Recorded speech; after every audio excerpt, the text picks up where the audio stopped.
Pasuma ti fohùn ránṣẹ́ sí gbogbo àwọn tó ń dájà sílẹ̀ láàrin àwọn onífújì, ẹgbọ́n ohun tó sọ.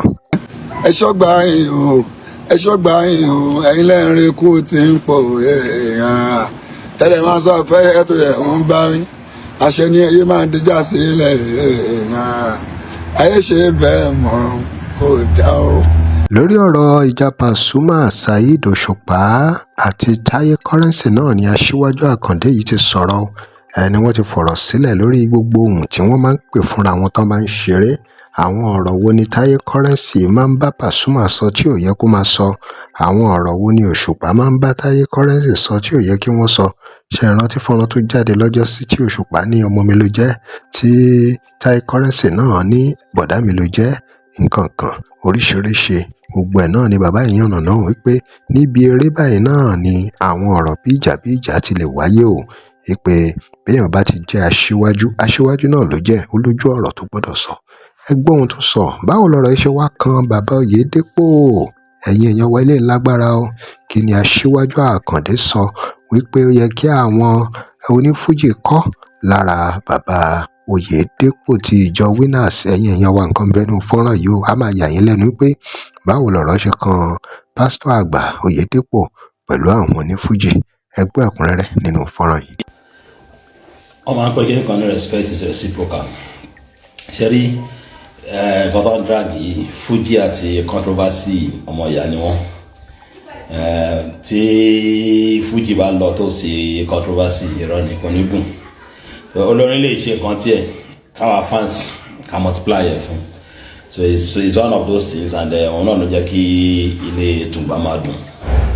Èyí tí mo gbọ́ tó sọ pé Saheed Osupa àti àpèsìn mo jọ ọmọ mi ní even ẹ̀yẹ́ ẹ̀gán mọ́ ẹ̀rọ òkè ò lè bí mi lọ́mọ òun ṣe I'm 51. How old are you? I'm 51. Ẹ̀gbọ́n ló jẹ́, yóò ń ṣe bàbá mi, yóò ń ṣọmọ ẹ̀, yóò ń ṣe bá kankan ẹ̀. Ṣẹ́rí, respect is reciprocal. Gbogbo àwọn olórin náà la máa bá wí, gbogbo wọn la máa bá wí because from the aspect of pé tó bá jọ ń ṣe eré láàrin ara wọn, èdè ẹnu wọn ò kì í wà òkè. Mo sọ yín nínú àwọn clips tó ti kọjá tí mo ní láàrin àpèsìn àti ọ̀gá ńlá. Ẹ bá kàn wò kí ọ̀rọ̀ èdè àìyedè tó ṣẹlẹ̀ yẹn. Mo lé mi personally bí àpèsìn ṣe máa ń ṣẹ̀fẹ̀ pẹ̀lú ọ̀gá ńlá, to me ó kọ́ǹk, ó dẹ̀ kò wà pa rárá. Ọ̀gá àti ọmọ ẹ̀ lè máa ṣiṣẹ́, wọ́n lè máa ṣeré, bọ̀ ṣẹ́ mọ̀ ibi ṣe bá máa ń ṣẹ̀fẹ̀ pẹ̀lú àwọn tó jù wá lọ náà, wọ́n tún wò sí ni. Ìgbà kan ló máa ń ṣe bẹ́ẹ̀ ní Island ní gbogbo early 90s yẹn. Àwọn kan lè jáde, ṣe mọ̀ ìyá tó lè bí lọ́mọ, ó kọ́ lè gba ṣé wọ́n ti rí mi láàárọ̀ yìí, ó kí mi àbí má wọrí, mi ò rẹ̀ ní tó bá tó bẹ́ẹ̀ wá gba nǹkan báyìí lọ́wọ́ mi. Ṣe mọ̀ òwúrọ̀ àwọn ẹ̀nà bẹ́ẹ̀ a máa ń ṣe sálẹ̀ kó, èmi bá wọn ṣe rí o. Òmò láwọn brothers tó máa ń ṣe pẹ̀lú àwọn tó jù wọn lọ, àwọn kan bẹ́ẹ̀ yẹn kò dùn. Bọ̀ ṣe mọ̀ kó lórí máa sọ̀rọ̀ bá lọ́wọ́ àwọn old clips ọ̀gá láti àpèsìn, very cordial, but èdè ẹnu ó rude.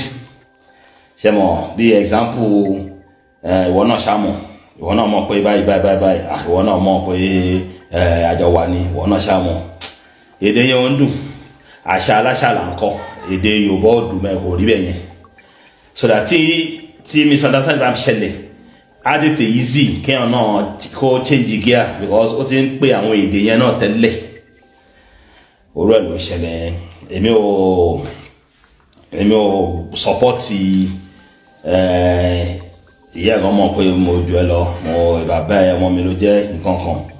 Èèyàn lè jẹ́ ọmọ èèyàn bẹ́ẹ̀ ṣe ń bẹ̀rẹ̀, bọ̀tọ́ náà bá ti ń gbọ́lá fún oníkálukú tóun náà ti ń bímọ, tóun náà ti ń dépò àgbà, tó ti ní nǹkan àwọn àgbà lọ́wọ́, èdè ẹ̀ láti yàtọ̀.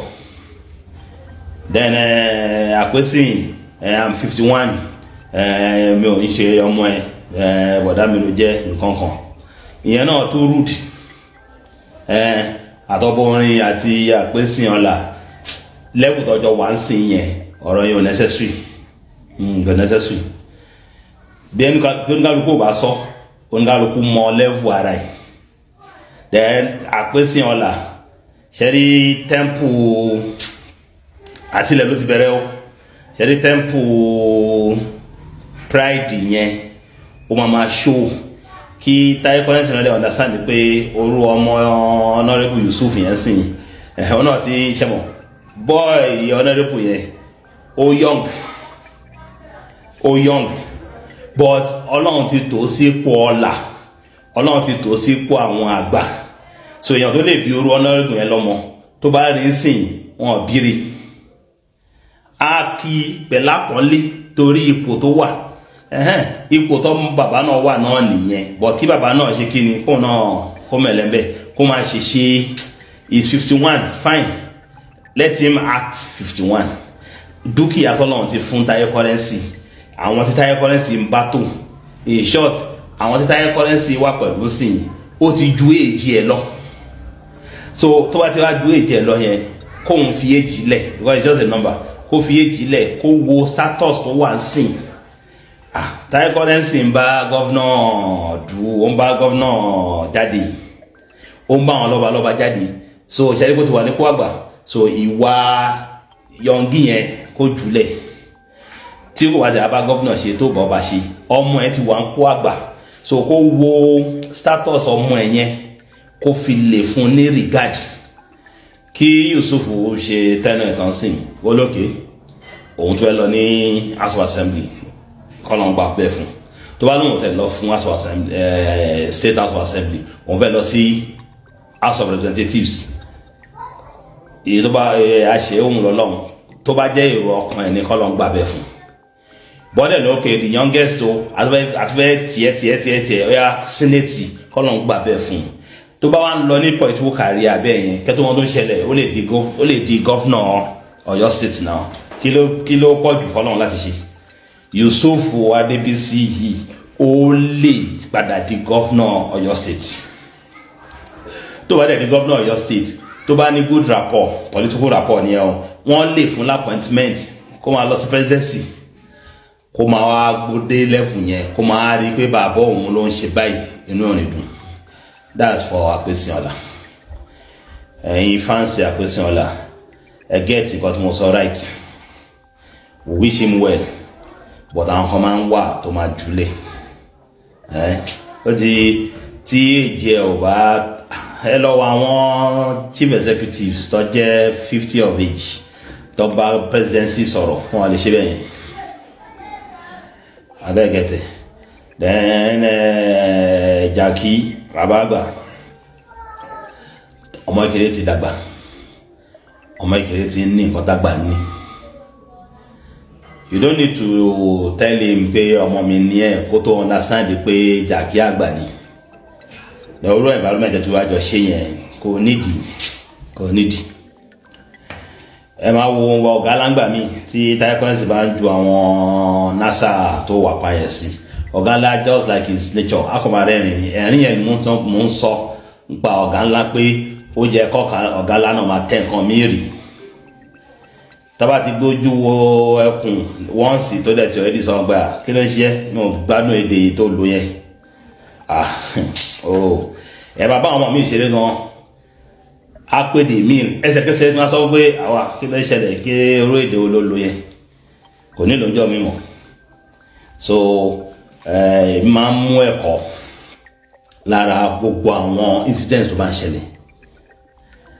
Bishop Oyedepo of Living Faith bàbá yẹn ní òun ò lè nítorí ipò tó ń wà ń sìn kó wọn ní ti pa Adébóyè báwo because òun bá wọn lẹ́nu iṣẹ́ yìí ni òun ọ̀dẹ̀ tún lè sọ pé bí àtọ́rọ̀ òun ti kọ́ hack òun ti kọ́ church tó lágbára òun ti ní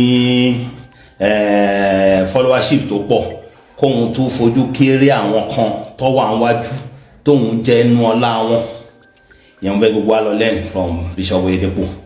Bàbá ní àwọn tóhun tó ti wà ń bẹ̀ kóhun tó débẹ̀ àbáwọn tó náà ti gbogbo fún kó tó gbogbo fóhun tóhun dẹ̀ jẹ́ inú ọlá wọn either by word of encouragement ni àbí anyhow tóun bá ti lè jẹ́nu ọlá wọn kómi level tóun bá wà wájú lọ́yìn wà táwọn ọmọ ní Fuji bá lè máa lo strategy bàbá yẹn I think everything will be okay.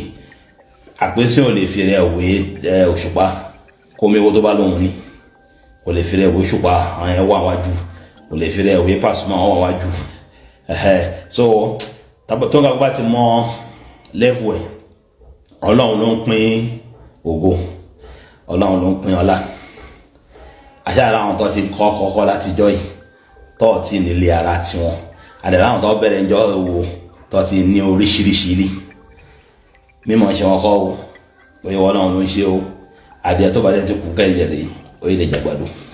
òun lẹ ti gbọ́ yìí o ẹ̀yin èèyàn wa kí lè ròyìn ẹ dá sí kí lẹ rí sí gbogbo ọ̀rọ̀ tí aṣíwájú Àkàndé túlẹ̀ yìí o gbogbo wọn ṣe yànnàná ọ̀rọ̀ láàrin àwọn onífújì mẹ́tẹ̀ẹ̀ta yìí Taye Currency Pasuma àti Saheed Òṣùpá kí lè ròyìn lórí gbogbo àwọn ọ̀rọ̀ ìjà tó máa ń ṣẹlẹ̀ láàrin àwọn onífújì ṣé àwọn onífújì gangan ló fà á àbí àwọn olólùfẹ́ wọn tó ń gbádùn wọn yóò ẹ̀yin èèyàn wa ìdásí ẹ drop comment and remember to like share and follow us.